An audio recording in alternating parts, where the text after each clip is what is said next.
आता पाहूयात बातम्यांचा नॉनस्टॉप आढावा। शेजारील शत्रू राष्ट्राला माहिती पुरवल्याच्या संशयातून लातूरमध्ये बनावट एसटीडी सेंटरवरती छापे टाकण्यात आलेत।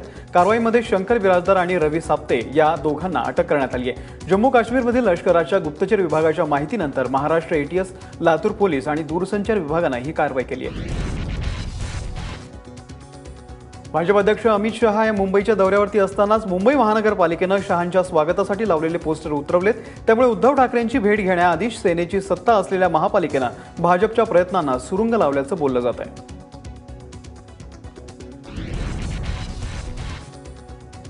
भाजपचे राष्ट्रीय अध्यक्ष अमित शहा यांनी मुंबईतल्या परेलमधल्या संघाच्या कार्यालयाला भेट दिली आहे। अमित शहा 3 दिवसांच्या मुंबईच्या दौऱ्यावरती आहेत। यावेळी त्यांनी कार्यकर्त्यांच्या भेटीगाठी घेतल्या।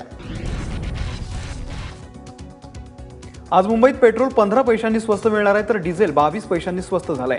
तर नांदेडमध्ये आज पेट्रोलचे दर 24 पैशांनी आणि डिझेलचे दर 17 पैशांनी कमी झालेत। आंतरराष्ट्रीय बाजारामध्ये कच्च्या तेलाच्या किमतीच्या आधारे ही दरकपात करण्यात आली आहे।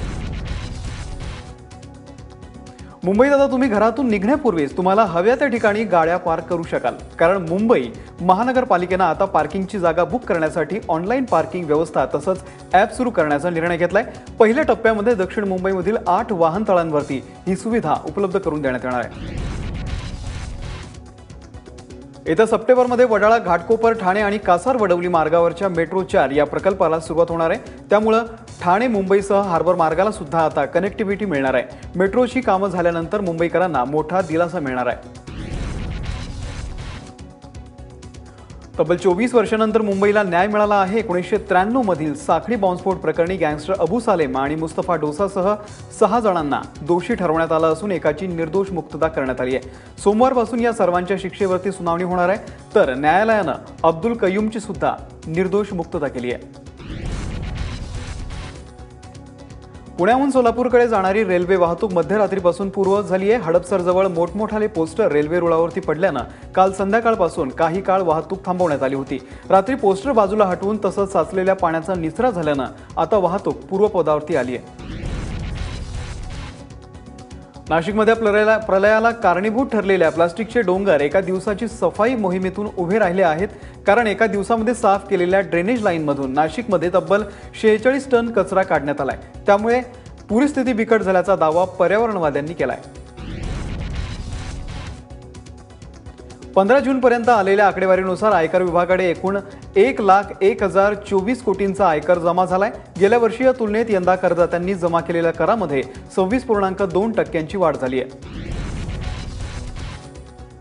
बँक खात्यासाठी आणि 50,000 रुपयांहून अधिक रकमेच्या व्यवहारासाठी आधार कार्ड हे अनिवार्य करण्यात आलंय। तसंच ज्यांचं बँक खातं आहे त्यांना 31 डिसेंबर 2017 पर्यंत बँकांना आधार कार्डाची माहिती देणं हे बंधनकारक करण्यात आलंय। जे या अटीची पूर्तता करणार नाहीत त्यांना बँक खात्याचा वापर करता येणार नाही। महाराष्ट्रामध्ये मध्यावधी निवडणुकांची अजिबात शक्यता नाही, तसंच फडणवीस सरकार 5 वर्षांचा कार्यकाळ पूर्ण करणार असा विश्वास भाजपचे राष्ट्रीय अध्यक्ष अमित शहा यांनी व्यक्त केलाय। एबीपी माझाला दिलेल्या मुलाखतीमध्ये त्यांनी ही वक्तव्य केलंय। शिवसेना आणि भाजपमध्ये सर्व काही आलबेल असल्याचा दावा सुद्धा शहा यांनी केलाय। राष्ट्रीय स्वयंसेवक संघाचे प्रमुख मोहन भागवत यांनी राष्ट्रपती प्रणव मुखर्जी यांची भेट घेतली। राष्ट्रपती निवडणुकीच्या पार्श्वभूमीवरती या भेटीनं अनेकांच्या भुवया उंचावल्या आहेत, तरी ही केवळ सदिच्छा भेट असल्याचं स्पष्ट करण्यात येत आहे। पुढच्या महिन्यामध्ये राष्ट्रपती प्रणव मुखर्जी यांचा कार्यकाळ संपतोय, त्यानिमित्तानं घेतलेली सदिच्छा भेट असं संघाकडून सांगण्यात येत आहे। राष्ट्रपती प्रणव मुखर्जी यांनी राष्ट्रपती पदाचा कार्यकाळ संपण्याआधीच 2 महत्त्वाच्या केसमधील आरोपींचे दया याचिकांचे अर्ज फेटाळलेत। 2012 सालचं इंदोरमधील 4 वर्षीय मुलीची बलात्कार करून तिची हत्या आणि 2007 साली पुण्यातील विप्रो कंपनीच्या महिला कर्मचारी हत्या या प्रकरणातील आरोपींचे दया याचिका अर्ज राष्ट्रपतींनी फेटाळले आहेत। भंडारा जिल्ह्यातल्या जांभोरा गावामध्ये एका शेतकऱ्यानं स्वतःला जाळून घेऊन आत्महत्या केली आहे। नातेवाईकांचे 50,000 रुपयांचं कर्ज फेडू न शकल्यानं शेतकऱ्यांना आत्महत्या केल्याचं म्हटलं जात आहे। ताराचंद शेंद्रे असं या मृत शेतकऱ्याचं नाव आहे।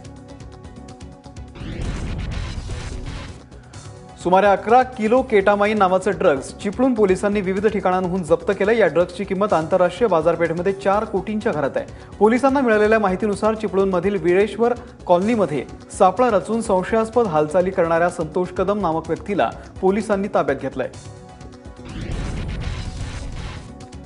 अखिल भारतीय चित्रपट महामंडळाच्या शिष्टमंडळानं भाजप अध्यक्ष अमित शहा यांच्याकडे प्रादेशिक सिनेमे हे जीएसटीतून वगळण्याची मागणी केली आहे। यावरती सरकार सकारात्मक विचार करेल असं आश्वासन अमित शहा यांनी शिष्टमंडळाला दिलंय।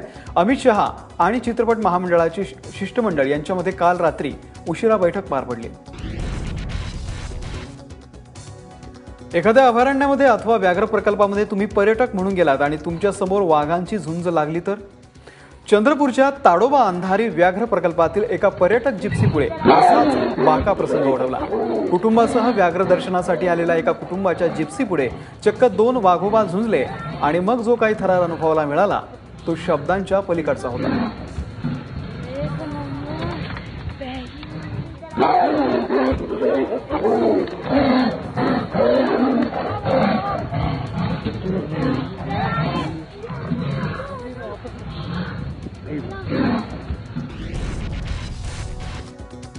40 दिवस चालणारी अमरनाथ यात्रा यावर्षी 29 जून पासून सुरू होते। यात्रेची नोंदणी भाविक 3 बँकांच्या 433 शाखांमधून करू शकतात, अशी माहिती अमरनाथ देवस्थान विश्वस्त मंडळानं दिली आहे। 29 जूनला सुरू झालेली यात्रा 7 ऑगस्टला संपेल। विठ्ठलाच्या भेटीसाठी आतुर झालेले वारकरी पंढरीच्या दिशेने रवाना झालेत। काल देहू नगरीहून तुकोबांच्या पालखीचं प्रस्थान झालेलं आहे आणि काल विठू नामाचा गजरामध्ये देहू नगरी दुमदुमून गेली। तर तुकोबांच्या पालखीचा आजचा मुक्काम आकुर्डीतल्या विठ्ठल मंदिरामध्ये असणार आहे। तर दुसरीकडे आज आळंदीहून ज्ञानेश्वर महाराजांच्या पालखीचं प्रस्थान होणार आहे आणि याशिवाय निवृत्तीनाथांची पालखी सुद्धा आज सकाळी 11 वाजता श्रीरामपूरमध्ये प्रस्थान ठेवलंय। सप्तशृंगी गडावरचं दर्शन बुधवारपासून सलग 4 दिवस बंद असणार आहे। काही दिवसांपूर्वी पावसामुळे मंदिर परिसरामध्ये दरड कोसळली होती आणि यामुळेच मोठमोठे दगड संरक्षण जाळ्यांमध्ये अडकले होते। हे दगड काढण्यासाठी स्पेन आणि उत्तराखंडमधून रेस्क्यू टीम मंगळवारी गडावरती येणार आहे आणि त्यामुळे भक्तांसाठी दर्शन बंद करण्यात आलंय। पुण्यातल्या एका विठ्ठल भक्तानं आकर्षक विद्युत रोषणाईनं विठुरायाचं मंदिर सजवलेलं आहे। विनोद जाधव असं या विठ्ठल भक्ताचं नाव आहे आणि यानं विद्युत रोषणाई साकारली असून डेकोरेट करणं हा त्याचा व्यवसाय आहे। आपल्या आयुष्यामध्ये एकदा तरी विठ्ठल मंदिराला विद्युत रोषणाईनं सजवायचं असं स्वप्न जाधव यांनी उराशी बाळगलं होतं। अखेर 5 दिवसांच्या मेहनतीनंतर त्यांनी हे मंदिर सजवलंय। गोवा फिल्म फेस्टिवलमध्ये यापुढे मराठी आणि कोकणी चित्रपटांना प्राधान्य दिले जाणार आहे। तसंच सरकारी आयनॉक्समध्ये मराठी कोकणी चित्रपटांसाठी राखीव वेळ देण्यात येणार असल्याची माहिती मुख्यमंत्री मनोहर पर्रीकर यांनी दिली आहे। ते गोव्यामध्ये एका कार्यक्रमात बोलत होते।